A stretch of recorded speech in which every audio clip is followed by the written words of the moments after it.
자, 오늘 말씀의 제목 다 함께 따라하겠습니다. 시작. 잘 듣고 잘 봐야 잘할 수 있습니다.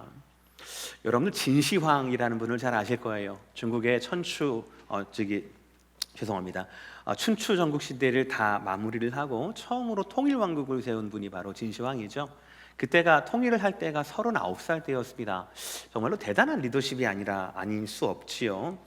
통일의 과업을 성취한 후 그는 스스로를 다른 왕과는 다르다, 자기는 신과 같이 있다라고 해서 스스로를 격상시켜서 자기를 왕이라 부르지 말고 황제라고 불러라 라고 얘기를 했어요. 그래서 황제의 시작, 그래서 시황제라고 자신을 그렇게 칭호할 정도로 아주 자신만만하고 또 능력이 아주 뛰어난 분이었습니다.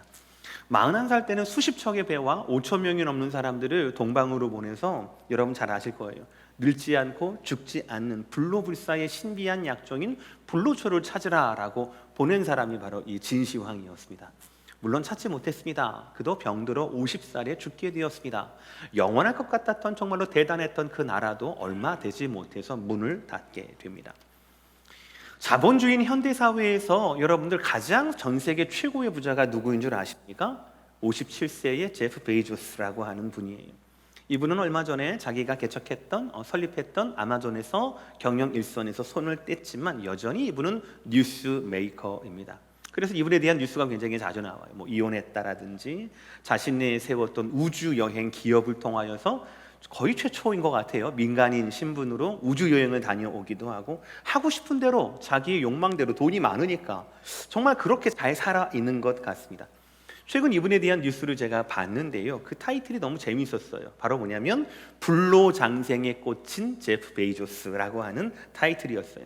보니까 이분은 예전부터 노화 있죠, 안티에이징, 노화를 방지하는 제약회사에 투자를 했다라고 합니다. 그리고 이번에 또 다른 스타트업 기업에 엄청나게 많은 돈을 투자를 해서 아마도 진시황처럼 세계 최고의 부자가 되보기도 하고 꿈꾸던 우주 여행도 해보게 했으니까 아마 진시황처럼 불로초를 구하는 심정으로 이런 기업들을 일구고 투자하고 있는 것이 아닌가라고 생각이 돼요.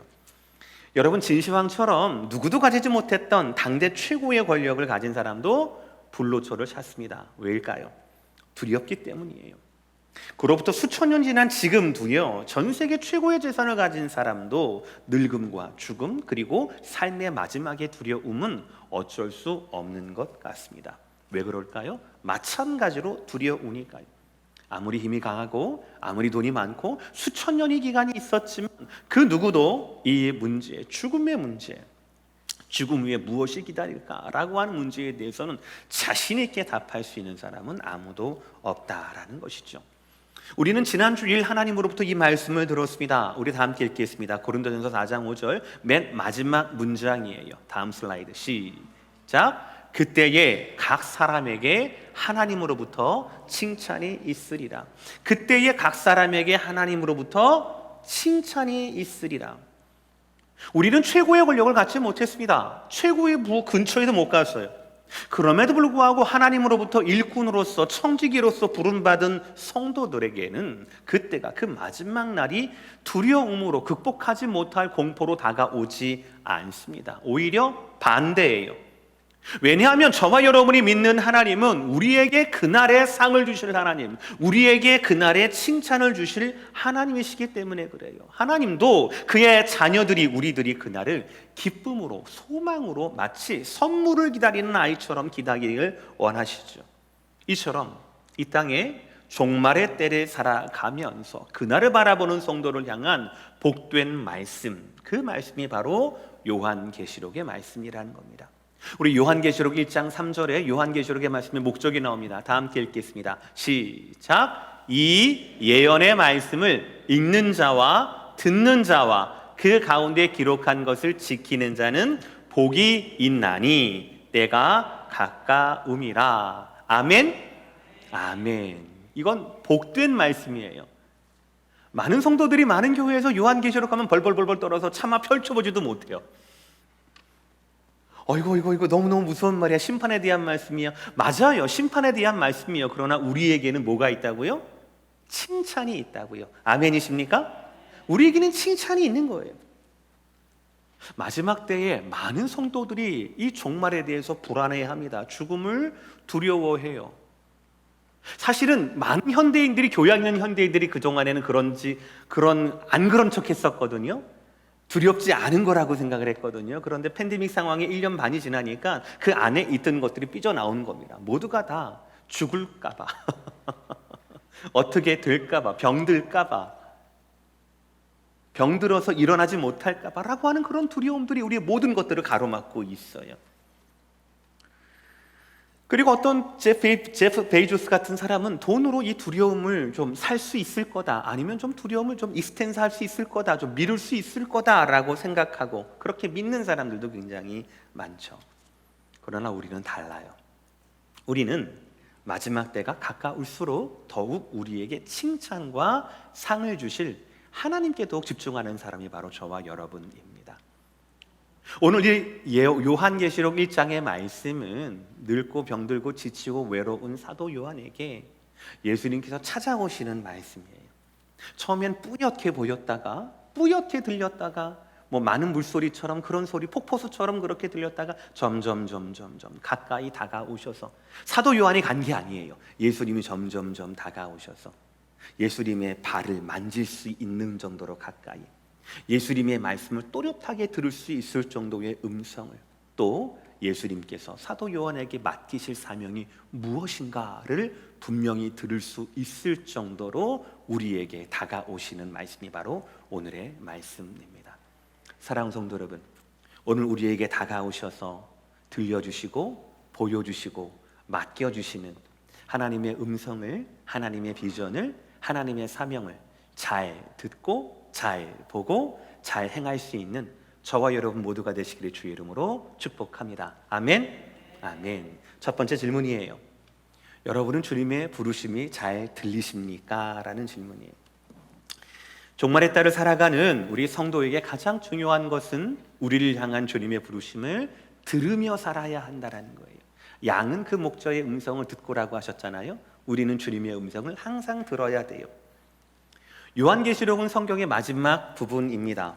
마지막 사도인 사도 요한을 통해 지금 있는 이 하늘과 땅이 이제 마지막으로 될 것이고 닫혀지게 될 것이고 새로운 하늘과 땅이 열려지게 될 것이다 라는 말씀이 바로 요한계시록의 말씀이에요. 그러니까 예언의 책인 거죠. 앞으로 되어질 일들을 예언하는 책인 겁니다. 그러니까 이것이 성도들에게, 믿는 자들에게 두려움의 이유가 될 것은 아무것도 없습니다. 마치 광복절처럼요. 1945년 8월 15일 광복절을 기점으로 그날이 딱 됐더니, 누구도 예상하지 못했지만 그날이 딱 됐더니 일제치하가 망해지게 되고 대한민국이 다시 든든하게 서게 되는 그런 모습이 있게 되는 거지 않습니까? 그러니까 한국 사람들에게 있어서 8월 15일 광복절은 신나는 날이에요. 기다려야 할 날입니다. 소망이 가득한 날이지요. 당연한 겁니다. 두려워할 날이 아니죠. 소망의 기쁨이 가득한 날이 바로 요한계시록의 메시지라는 거죠. 그런데 이 메시지, 기쁨의 소망이, 이 메시지가 개인적으로 사도 요한의 삶 가운데는 가장 외롭고 고된 시기에 들려졌습니다. 이 땅에 남은 마지막 사도로서 사도 요한은 로마 제국의 큰 걸림돌이었어요. 왜냐하면 사도 요한 곁에 자꾸 붙거든요. 황제를 부인하고 율신 하나님만 섬기겠다라고 얘기하는 그런 사람들이 자꾸 붙으니까 오히려 이 사도 요한을 뚝 떨어뜨려서 반모섬이라고 하는 바위만 있는 그런 괴로운 그런 지로 정치범들이 유배를 당하는 그런 곳으로 유배를 보내 되었습니다.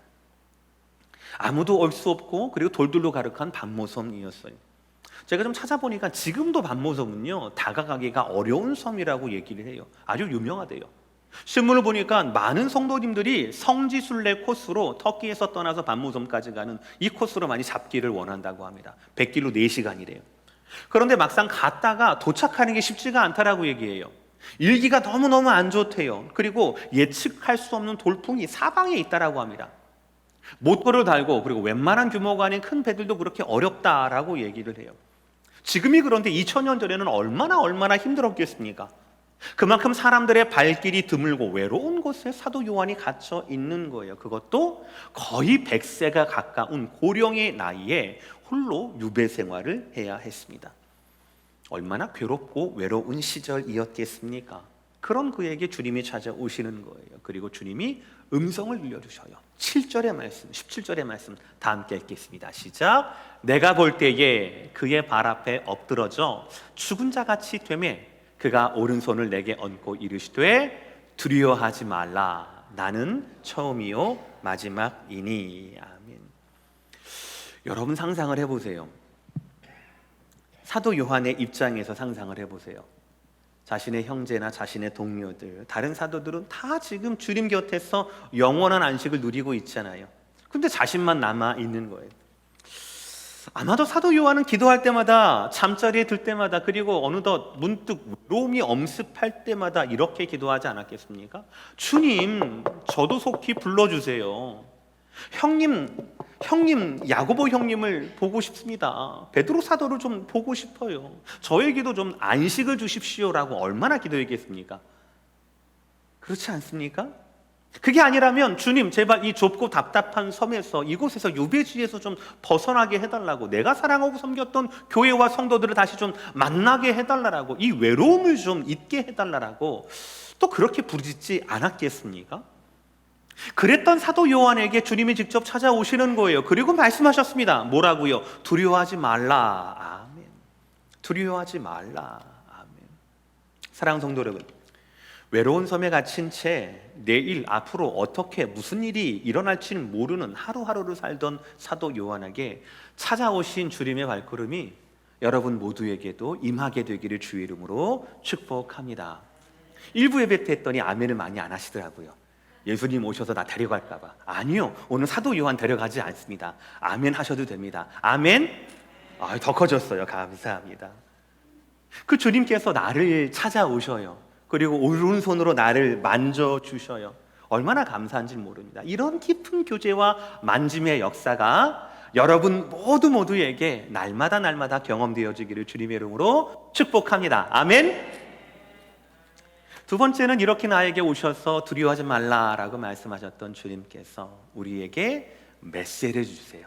그 메시지는 무엇인가? 두 번째 제목, 주님의 십자가가 잘 보이는가라는 거예요. 반모섬에 갇힌 90이 넘은 사도 요한에게 주시는 주님의 메시지는 분명합니다. 두려워하지 말라라는 것이고요. 또 이어서 말씀하십니다. 18절 말씀, 나는 처음이요. 그러니까 나는 처음이요 마지막이니, 저것은 17절 마지막이고요. 제가 엮었어요. 나는 처음이요 마지막이니 곧 살아있는 자라. 내가 전에 죽었었노라. 볼지어다 이제 세세토록 살아있어 사망과 음부의 열쇠를 가졌노니. 아멘. 저를 보세요. 여러분, 예수님께서 왜 환상 가운데 사도 요한을 찾아오셨을까요? 말씀의 전체의 흐름을 보면은요, 19절과 20절, 즉 예수님께서 사도 요한에게 맡기실 사명을 맡기기 위해서 찾아오신 거예요. 구체적으로는 기록하라라는 겁니다. 그리고 결과가 바로 우리가 보고 있는 요한계시록이에요. 그런데 주님은 사명을 맡기기 전에, 용건을 말씀하기 이전에 18절의 말씀 뭐라고 말씀하십니까? 굉장히 짧지 않은 문장을 통하여서 네 가지, 내가 누구인가, 너를 찾아온 내가 누구인가를 밝혀주셔요. 사도 요한이 이분이 누구인지 몰랐겠습니까? 모르면 말이 안 돼요. 모르면 어떻게 그 발 앞에서 무릎 꿇고 발을 만지고 그렇게 경배하고 있겠습니까? 예수님인 줄 알았어요. 그럼에도 불구하고 알았지만 예수님은 사도 요한에게 내가 누구인가를 다시 클리어하게 정리를 해주셔요. 저는요, 이 부분이 너무나 중요하다라고 생각을 해요. 여러분, 우리에게 필요한 예수님, 사도 요한에게 필요한 예수님은 누구일까요? 아니, 사도 요한이 기대하고 사도 요한이 예수님 나를 좀 만나주세요 했던 그 예수님은 어떤 예수님일까요? 위로하시는 분이 아니겠습니까? 위로하시는 분이에요. 사도 요한이 기도했던 음성은 아마 이런 걸걸요? 보고 싶었어. 정말 고생이 많다. 그런데 2, 3년만 기다려보자. 내가 다시 데리러 올게. 그때까지만 참아. 이런 말씀 아니겠습니까? 아닐까요? 그런데요, 예수님은 단순히 사도 요한의 그리움의 대상이나 위로의 목적으로 오시지 않았다라는 거예요. 다시 오신 예수님은 사도 요한에게 클리어하게 내가 누구인가 메시지를 선포합니다. 네 가지예요. 내가 처음과 마지막이다. 내가 살아있는 자다. 내가 전에 죽었지만 세세토록 살아있다. 마지막 사망과 음부의 열쇠가 바로 내게 있다라고 하면서 그리움에 가득한 사도 요한 앞에서 예수님은 온전한 복음을 선포하고 계시다라는, 이 복음은 이미 사도 요한이 알고 있는 거예요. 설교했던 겁니다. 이 복음 가운데 목숨을 걸었던 사람이에요. 그러나 주님은 사도 요한에게 다시 복음을 선포하십니다. 왜입니까? 바로 이 십자가 복음이 세상 어떤 것보다도, 인생의 어떤 필요보다도 먼저 되고 우선되고 중요한 진리이기 때문에 그렇다라는 거예요. 저와 여러분의 삶의 가장 중요한 문제, 극복해야 할 문제는 바로 뭡니까? 죄와 죽음이거든요. 그 죄와 죽음에 대한 답이, 질문에 대한 답이 바로 예수 그리스도의 십자가 복음이거든요. 역사 이래 가장 최고의 권력자이든 역사 이래 가장 최고의 부자이든 그들이 극복하지 못했던 그 문제에 대한 답이 바로 십자가 복음에만 있기 때문에 그렇다라는 거죠. 그래서 주님은 사도 요한에게 다시 선포하신 겁니다. 그리고 이 진리로 사도 요한을 위로하신 것. 우리 다시 한번 18절의 말씀 읽을까요? 거기에서 네 가지를 픽업하시길 바랍니다. 다 함께 시작. 나는 처음이요 마지막이니 곧 살아있는 자라. 내가 전에 죽었었노라. 볼지어다 내가 세세토록 살아있어 사망과 음부의 열쇠를 가졌노니. 여러분, 이 진리 가운데 사도 요한이 필요한, 그리고 저와 여러분께 필요한 모든 것이 다 들어있어요. 첫 번째, 우리 주님은 처음과 나중이라고 말씀하세요. 17절 마지막 문장이에요. 주님은 내 삶의 처음과 내 삶의 마지막이기도 하지만 주님은 이 세상의 처음이에요. 주의 말씀으로 이 세상이 시작이 되었거든요. 그리고 이 세상의 마지막입니다. 다시 오실 땅과 다시 오실 하늘의 주인도 주님이시거든요. 주님은 처음과 나중이에요. 모두가 주님의 통치 아래에 있다라는 거죠. 그리고 또한 주님은 살아계신 분이에요. 무슨 말입니까? 주님은 죽어서 장사된 분이 아닙니다. 주님은 우리 기억 속에 갇힌 분이 아니에요. 주님은 과거 가운데 매몰된 분이 아니라는 거예요. 주님은 살아계셔서 지금도 지금처럼 나를 찾아오시는 분이에요. 내가 아무리 외로운 것 같지만 내가 외롭지 않은 이유는 주님이 살아계셔서 나를 찾아오시고 나를 홀로 두지 않기 때문에 그래요. 성령 안에서 늘 우리와 교제하시기 때문에 그렇다라는 거죠. 처음과 마지막이 되시는 주님, 늘 살아계셔서 지금처럼 나를 찾아오시는 주님, 이 진리가 외로운 사도 요한에게 얼마나 큰 위로가 되었겠습니까? 또 세 번째 진리는 뭡니까? 전에 죽었지만 십자가, 영원히 살아계신 그리스도 부활, 즉 십자가와 부활의 주님이 바로 예수님이라는 거죠. 저와 여러분의 인생의 궁극적인 문제인 죄와 사망에 대한 문제의 해결이, 그 센 불이 바로 전에 죽었지만, 보통은 어떻습니까? 전에 죽었으면 지금도 죽어 있어야 돼요. 전에 죽었으면 세상에 없어야 됩니다. 전에 죽었으면 지금 말할 수가 없는 거예요. 발걸음이 없는 겁니다. 만질 손이 없게 되는 거예요. 그게 죽음이에요. 그러나 우리 주님은 전에 죽었지만 지금은 세세토록 살아계셔서 사도 요한에게 찾아오시고 그를 만지시고 그에게 말씀을 주시고 사명을 주시는 분이라고 하는 것이죠. 그리고 마지막 뭐라고요? 음부와 사망의 열쇠가 가지신 분이다. 누구도 극복하지 못했던 사망의 해결과 그 권세를 누가 가지신다고요? 바로 예수님이 가지신다라고요. 이 세 번째와 네 번째 진리, 전에 죽었지만 지금은 영원토록 살아계시고 음부와 지옥의 모든 권세의 열쇠를 예수님이 가지신다라는 이 진리가 당시 사도 요한을 포함한 환난과 핍박 가운데 있었던 그 수많은 교회와 성도들에게, 지금 우리들에게 얼마나 큰 위로와 능력의 말씀이 되는 겁니까? 사랑하는 성도 여러분, 여러분이 기대하는 예수님이 계실 수 있어요. 여러분이 필요한 예수님의 은혜가 있을 수 있습니다. 하나님, 내가 좀 아파요, 치료해 주세요. 하나님, 우리 자녀가 좀 아직 좀 빌빌대고 있습니다. 좀 어떻게 좀 이끌어 주세요. 하나님, 재정적으로 뱅크럽시 거의 가까웠습니다. 제발 이 비즈니스 좀 살려주세요. 너무 감사한 일이에요. 그렇게 기도하시길 바랍니다. 선하신 하나님은 그 기도 가운데 응답하실 거예요. 그러나 그것이 예수님의 전부가 아니에요. 내가 필요한 예수님이 예수님의 전부가 아니에요. 예수님이 나에게 말씀하시는, 예수님께서 나에게 선포하시는 주님은, 예수님께서 나에게 말씀하시는 그 진리는 바로 십자가 진리라는 거예요. 십자가와 부활의 복음이라는 겁니다. 사랑하는 성도 여러분, 십자가 진리 안에서 예수를 바라보게 되기를 주의 이름으로 축복합니다. 위로가 필요하십니까? 복음 안에서 위로를 얻으셔야 합니다. 치유가 필요하십니까? 죽음과 생명, 이 모든 것들을 가지신 예수님 손 안에 우리의 삶과 죽음과 우리의 약함과 병듦이 있다라고 고백해야 합니다. 그 고백 아래서, 그 진리 안에서 저와 여러분이 치유를 받아야 한다라는 것이죠.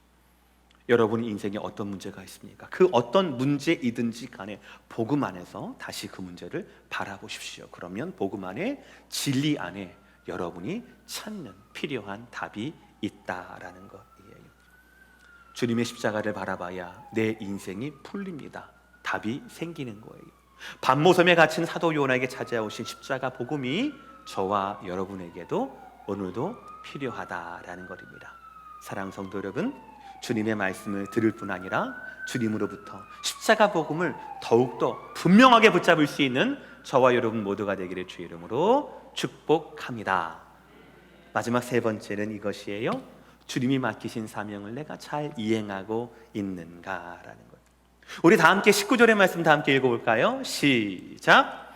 그러므로 내가 본 것과 지금 있는 일과 장차 될 일을 기록하라. 늙고 괴롭고 외로웠던 사도 요한을 향한 예수님의 임재는 목적 있는 방문이었어요.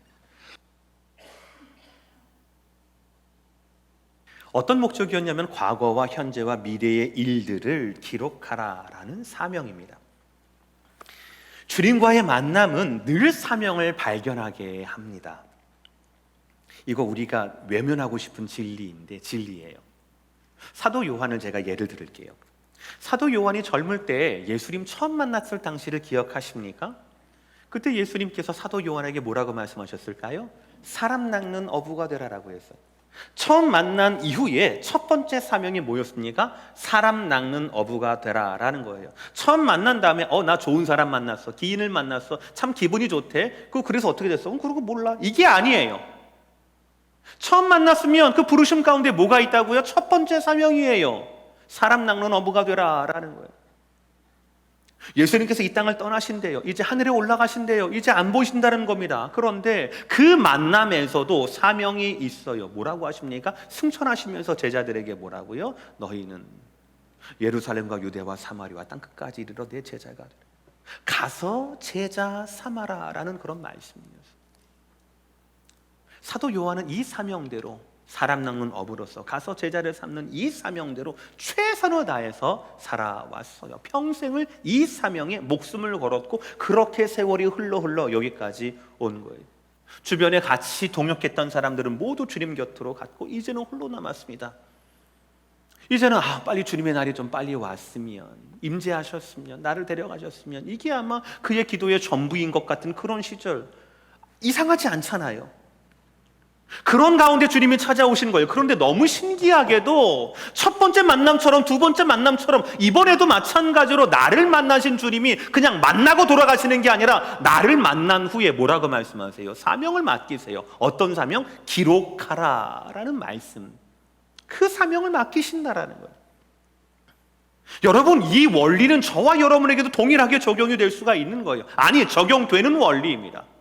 예배하는 우리 모두에게, 하나님과의 만남이 있는 우리 모두에게는요, 하나님의 부르심이, 하나님의 사명이 있다라는 거예요. 물론 각자의 은사와 직분은 다를 수가 있습니다. 그러나 여러분, 원리는 같아요. 원리는 같다고요. 하나님께서 만나주시고 하나님이 은혜를 주시는 모든 성도들에게는 하나님이 기뻐하시는 뜻이 있거든요. 그러므로 오늘 우리가 9월 12일 2부 예배 가운데 하나님 만났다라면, 은혜를 받았다라면 거기에서 끝나면 안 되는 거예요. 은혜 받았어, 끝. 은혜를 받았다면 그 은혜 자리에 사명도 함께 남아 있어야 한다라는 겁니다.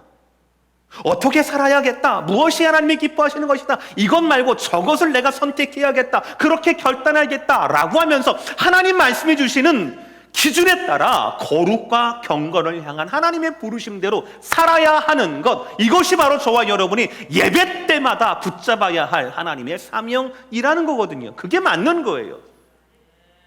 너무나 가슴 아픈 것은 많은 성도들이 은혜를 그냥 소비하기만 해요. 은혜를 소비하기만 한다고요. 은혜를 평가하기만 합니다. 아니에요. 은혜의 자리에는 반드시 사명이 남습니다. 누군가는 그 사명에 순종해야 한다는 거죠. 우리 모두가 그렇게 되어야 하는 겁니다. 저와 여러분의 삶이 바로 이 사명을 향한 삶이 되어야 한다는 거예요. 그런 면에서 비즈니스와 직장을 은퇴했다고 영적 사명에도 은퇴할 수는 없는 거예요. 사명에는 은퇴가 없습니다. 오늘 사도 요한을 보세요. 그에게 사명을 맡기시는 목적으로 말미암아 환상을 보여주시고 찾아와 주시고 만지시고 말씀하시는 예수님 모습을 보세요. 왜입니까? 우리는 이 땅의 그리스도의 일꾼이고 하나님의 청지기이기 때문에 그렇지 않습니까? 여러분, 여기 계신 모든 여러분 한 분도 빠지지 않는 우리 모두의 사명을 말씀드릴게요. 세 가지예요. 기본적인 세 가지예요. 따라합시다. 예배가 사명입니다. 우리 2층 좀 더 크게 얘기할까요? 다 들려요. 다시 한번 2층만. 예배가 사명입니다. 예배가 사명입니다. 예, 목사님 감사합니다. 왠 줄 아십니까? 하나님이 예비하는 자들을 찾으신다고 하셨잖아요. 하나님이 찾으시는데 응답 안 하실 겁니까? 하나님과 영과 진리로 찾는 그 정말 하나님이 찾으시는데 거기에 손 안 드실 거예요. 그것이 하나님의 기쁨인데, 찾고 싶은 것을 찾고 발견해내는 것이 하나님의 기쁨인데, 이 시대 가운데 예배가 무너지고 교회가 무너지고 그런 가운데 저와 여러분은 우리 제2장로교회는 예배하는 공동체로서 예배를 사명으로 알고 주 앞에 나가야 되지 않겠습니까? 또 오늘 말씀을 보세요. 하나님께서 지금 사도 요한 가운데 왜 임재했습니까? 주의 날에, 그것도 주님의 날에, 주의 날에 왜 임재했습니까? 왜 만나주셨습니까? 사명을 주기 위해 만나주시는 거예요. 그럼 바꿔 말하면 우리의 예배는요, 사명을 받기 위한 준비, 사명을 받기 위한 전제, 사명을 받기 위한 조건이라고도 말할 수 있는 거죠. 우리는 예배를 통하여서 내 삶을 향한 사명, 내 삶을 향한 하나님의 목적을 알 수가 있다라는 것이죠. 사랑하는 성도 여러분, 예배에 최선을 다하시기를 주의 이름으로 축복합니다. 왜냐하면 예배는 사명이기 때문에 그래요. 다시 말씀드립니다. 주중 예배 가운데, 금요 예배와 그리고 토요 새벽 예배 가운데 최선을 다해서 섬겨주시기를 주의 이름으로 권면합니다. 아멘. 아멘. 계속할 거예요. 네. 따라합시다. 두 번째 사명이에요. 건강이 사명입니다. 건강이 사명입니다. 오해하지 마세요, 여러분들. 여기서 말하는 건강은요, 여러분의 여행을 위해서, 여러분의 취미를 위해서, 여러분의 골프 스윙 자세를 위한 건강이 아닙니다. 사명을 위한 건강이에요. 우리가 사명을 이루려면 건강해야 하는 겁니다. 자신을 위한 예배는 물론이요, 다른 사람을 위한 중보의 사명을 감당하려면 우리가 건강해야 돼요. 주변의 연약한 성도들을 돌아보고 위로해주고 그들을 권면하려면 여러분들이 육체적으로, 영적으로, 재정적으로 건강하셔야 한다라는 거예요. 사도 요한에 있는 그 요한계시록 말씀을 보면은요, 제일 자주 등장하는 말이 무슨 말인지 압니까? 내가 보니, 내가 들으니라는 거예요. 만약에 사도 요한이 하나님께서 보여주시는 것을 볼 수 있는 그런 감각을 상실했다라면, 하나님이 들려주시는 그 말씀을 들을 수 있는 그런 감각과 건강을 상실했다라면 하나님이 그를 어떻게 보게 하시고 듣게 하시고 기록하게 하시겠습니까? 반대로 말하면 사도 요한이 생존할 수 있었고, 사도 요한이 들을 수 있고 볼 수 있고 기록할 수 있는 건강이 있었기 때문에 하나님이 그에게 사역을 맡겨주신 것 아니겠습니까? 따라합시다. 건강해야, 다시 건강해야 사명을 이룰 수 있습니다. 사명을 이룰 수 있습니다. 특히 여러분, 팬데믹의 시대 건강은 우리의 사명이에요. 나를 위한 사명이기도 하고 가정과 그리고 다른 사람을, 교회를 위한 사명이기도 합니다. 사랑하는 성도 여러분, 건강이 사명임을 아시고 사역을 위해서 건강을 잘 유지하게 되기를 주의 이름으로 축복합니다. 마지막 세 번째, 따라합시다. 순종이 사명입니다. 순종이 사명입니다. 우리가 이제 첫 번째, 두 번째 예배가 사명이고 건강이 사명이라고 하는 것은 전제 조건이에요. 그리고 이 예배와 건강이 뭘 위한 사명이냐? 바로 순종을 향한 거라는 거죠. 순종하려면 예배해야 되고, 순종하려면 건강해야 되는 거거든요. 주님은 우리에게 사명을 맡기실 때요, 능력도 함께 주셔요. 이게 재밌는 거예요. 아까 잠깐 말씀드렸던 사도 요한의 경우로 잠깐 볼게요. 사도 요한이 예수님 처음 만났을 때 사람 낚는 어부가 되라라고 하셨잖아요. 그게 사명이었잖아요. 그렇죠? 그런데 예수님께서 야, 사람 낚는 어부가 되라 라고 말씀하셔 뿅 가지 않으셨어요. 우리 주님은요, 우리 성실하신 주님은요, 우리 선하신 주님은 우리에게 사명을 맡기시고 난 다음에 능력도 허락하시는 겁니다. 사도 요한에게 뭘 주셨습니까? 사람 낚는 어부가 되라 라고 말씀하시면서 3년의 제자 양육 과정을 주신 거예요. 3년 동안 그를 데리고 다니면서 먹고 자고 가장 품 안에 가장 가까이에 그 제자를 두시면서 모든 것들을 가르치신 거예요. 모든 것들을 보여주신 거예요. 사람 낚는 어부가 어떤 뜻이라고 하는 것을 알려주셨던 겁니다. 사명만 주시지 않습니다. 능력도 주시는 거예요. 기회도 주시는 겁니다. 그리고 예수님 승천 이후 가서 제자 삼으라라는 사명을 주셨잖아요. 어떻게 해요? 예수님 가셨는데 아니에요. 가서 제자 삼으라라고 말씀하시고 난 후에 뭘 약속하셨습니까? 그리고 무엇을 주셨습니까? 성령 하나님을 주셨잖아요. 사명만 주시는 것이 아니에요. 사명 뒤에 성령 하나님의 충만함과 능력과 임재를 주셨다라는 거예요. 그래서 제자로서의 요한과 사도로서의 요한은 그 스케일이 달라요. 하나님께서 저와 여러분께 사명을 맡기실 때는 결코 개인의 능력대로 한번 해봐, 어떻게든 한번 해봐 이렇게 말씀하진 않는다라는 거예요. 혼자 수행하는 사명이 아니에요. 반드시 능력을 주셔요. 그래서 주님의 부르심 뒤에는 주님의 인도하심이 있다라는 거예요. 우리가 주님의 부르심 가운데 아멘 하잖아요. 그러면 주님의 인도하심이 그때부터 들린다라는 것입니다. 이것이 중요한 원리입니다. 오늘 말씀도 마찬가지예요. 19절 사명을 주셨습니다. 뭐라고요? 그러므로 내가 본 것과 지금 있는 일과 장차 될 일을 기록하라라는. 오해하지 마세요. 요한계시록이요, 사도 요한의 개인의 일기장이 아니에요. 그가 그냥 생각하고 꿈꾸고 그가 그냥 환상했던 것을 기록한 것이 아닙니다.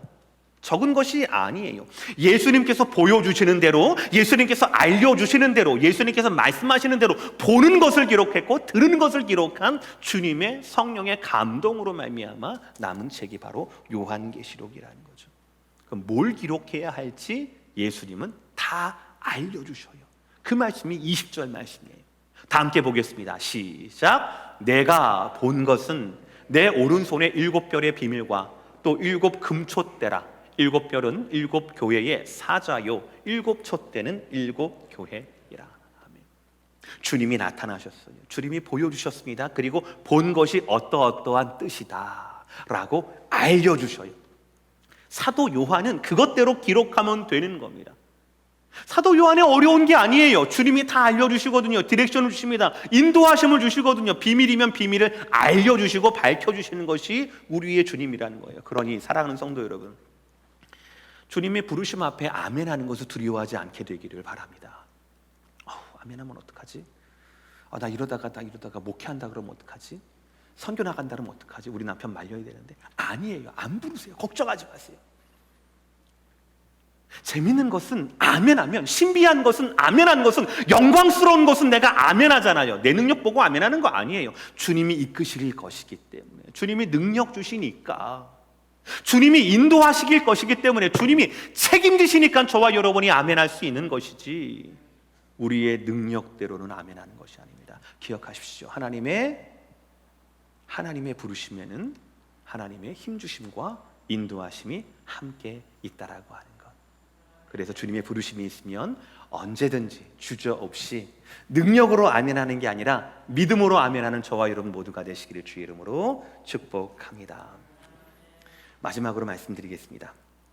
오늘 주님께서 사도 요한에게 기록하라라는 메시지가 무엇이었습니까? 다시 20절을 보여주시기 바랍니다. 그 메시지는 이거였어요. 7별과 7 금촛대의 환상이었어요. 처음엔 뭔지 모르죠. 별이 뭔지는 알아요. 촛대가 뭘 상징하는지 어떻게 알겠습니까? 그런데 그걸 풀어주셔요. 뭐라고 합니까? 7별은 7 교회요, 7 촛대는 7 별은 7 교회의 사자요, 7 촛대는 7 교회니라. 여러분, 지금 사도 요한의 상황을 한번 생각해 보세요. 오늘 말씀 이후로 계시록 2장과 3장에는 예배소 교회를 포함한 소아시아 7 교회의 형편이 나옵니다. 그 교회에 대한 주님의 평가가 나와요. 이 교회는 그냥 단순히 숫자 7만 말하는 것이 아니라 교회의 세상 모든 교회의 대표를 말하는 겁니다. 근데 7교회를 보면 대다수가 문제가 있어요. 그리고 대다수가 환난과 핍박으로 말미암아 첫사랑을 잃어버리고 지금은 쇠약해져 가고 있는 그런 교회의 모습이에요. 힘을 잃어가고 있습니다. 교회가 이런데 사역자들은 건강하겠습니까? 지금 사실 마지막 사도인 자기도, 사도 요한도 로마 당국에 의해서 반모섬에 갇혀있고 유배당한 상황이에요. 여러분 잘 보세요. 이런 상황만 보면은요, 교회에 소망이 있습니까? 이런 상황만 보면 사역자들에게 소망이 있어요? 희망이 있습니까? 없어 보여요. 그저 그냥 빨리 주님 빨리 오셨으면 좋겠어. 이 힘든 거 좀 끝내버리게, 고생 끝내버리게, 주님 그냥 빨리 오셨으면 좋겠어. 이게 소망의 전부일 수도 있는 거예요. 그러나 예수님은 홀로 있는 사도 요한을 찾아오셔서 첫 번째 말씀, 두려워하지 말라라고 말씀하세요. 그리고 7별과 7금촛대의 환상을 보여주셨어요. 그리고 풀이해 주십니다. 무슨 말이에요? 7촛대는 교회라고 했잖아요. 교회 사이로 주님이 다니셔요. 연약해 보이지만, 쇠약해 보이지만 상황으로 판단하지 않는 거죠. 그 교회 사이로 주님이 다니시는 거예요. 교회 사이로 주님께서 그 촛대 사이로 다니시면서, 교회 사이를 다니면서 주님께서 그 교회를 케어하고 계시고 돌보시고 계신다라는 거예요. 그리고 주님의 오른손에는 7별이 있다라고 했습니다. 7별이 뭐라고요? 7교회의 사자라고 합니다. 사역자들이라고 하거든요. 주님 손에 연약해 보이고 쇠약해 보이고 병들어가 보이고 그런 교회라 할지라도, 환난과 핍박 가운데 있는 교회라 할지라도 그 교회의 사역자들을 누가 붙들고 있다고요?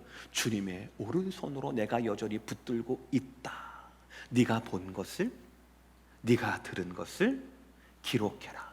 그리고 7교회들에게 이것을 편지로 보내라 라고 말씀하고 있는 거예요. 한 사람의 순종이었습니다. 한 사람 사도 요한의 순종이었습니다. 잘 듣고 잘 보고 잘 기록했던, 충성으로 말미암아 자신의 모든 사역을 행했던 한 사람의 순종으로 말미암아 어려움을 당했던 그 당시 모든 교회 가운데 지치고 힘들고 연약해져 있는, 쇠약해져 있는 모든 사역자들 가운데 하나님이 우리 교회 사이를 지니고 계시다. 하나님이 우리 사역자를 오른손에 붙들고 계시다라고 하는 참된 위로를, 참된 능력의 회복을 한 사람의 순종, 사도 요한의 순종을 통하여서 전하고 계신 거예요. 말씀 마무리합니다. 사랑하는 우리 성도 여러분, 여러분은 여러분의 사명을 잘 감당하고 계십니까? 사명 앞에 상황은 아무것도 아니에요. 사명 앞에 상황은 아무것도 아니에요. 팬데믹 시기여서요, 이민자여서요, 사업을 시작한 지 얼마 안 돼서요, 벌써 은퇴했는데, 아니에요. 아닙니다. 주님이 여러분을 잘 아셔요. 여러분의 연약함이 무엇인지, 여러분의 무지함이 무엇인지 잘 아십니다. 그래서 주님은 여러분에게 순종할 수 있는 사명을 맡기셔요.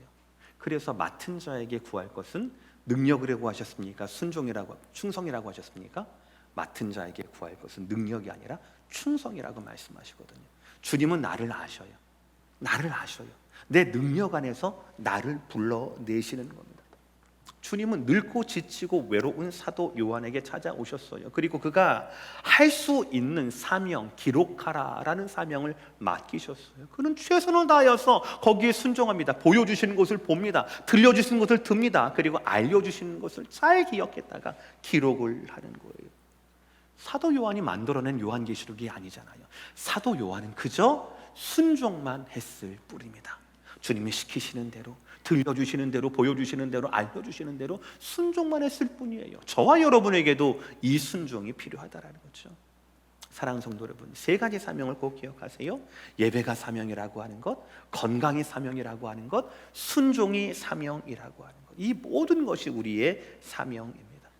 우리가 또 맡은 사명을 잘 이행하면 그것 자체가 하나님의 기쁨이 될 뿐 아니라 우리의 영광이 될 뿐 아니라 오늘 사도 요한처럼 우리가 우리의 사명에 충성을 다하고 성실하게 임한다라면 그것 때문에 주변의 모든 사람들이 하나님의 위로와 하나님의 능력을 얻게 된다라고 하는 것, 이 귀한 진리가 여러분의 가정에, 여러분의 교국 가운데, 사랑하는 우리 교회 가운데 가득하게 되기를 주의 이름으로 축복합니다. 여러분의 삶의 자리에서, 예배의 자리에서 잘 듣고 잘 보시길 바랍니다. 그래야 우리가 잘 행할 수가 있습니다. 사명의 사람, 충성의 사람, 하나님과 가장 가까운 사람이 되시기를 주의 이름으로 다시 한번 축복합니다. 기도하시겠습니다.